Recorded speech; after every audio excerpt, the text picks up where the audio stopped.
Presented by Season Music। जहाना में मिलेला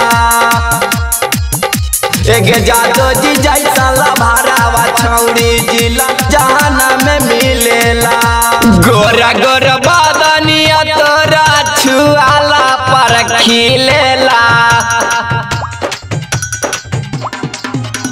गोरा गोरा बदनिया तोरा छुआला पर खिलेला गया हीरा जैसन सजाना मछौड़ी जिला जहाना में मिलेला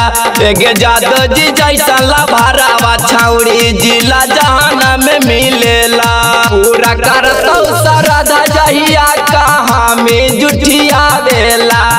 पूरा करतो सरधा जहिया कहाँ में जुठिया देला गया हीरा जैसन सजाना मछौड़ी जिला जहाना में मिलेला एक जादो जी जैसा लभारावा छौड़ी जिला जहाना में मिलेला जहाना में मिलेला जहाना में मिलेला एक जादो जी जैसा लभारावा छौड़ी जिला जहाना में मिलेला जादो जी के बेटावा होबा है सबसे बरांड गे आजादी कोई बोलते गे छौड़ी कर देतई कांड गे कर देतई कांड गे जादो जी के बेटावा होबा है सबसे बरांड गे जादी कोई बोलते गे छौड़ी कर देतई कांड गे प्यार करके सना से जीवाई कोई नहीं बोलेला प्यार करके सना से जीवाई कोई नहीं बोलेला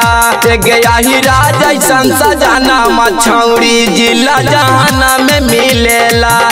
गे जादो जी जैसा लभारावा छौड़ी जिला जहाना में मिलेला जहाना में मिलेला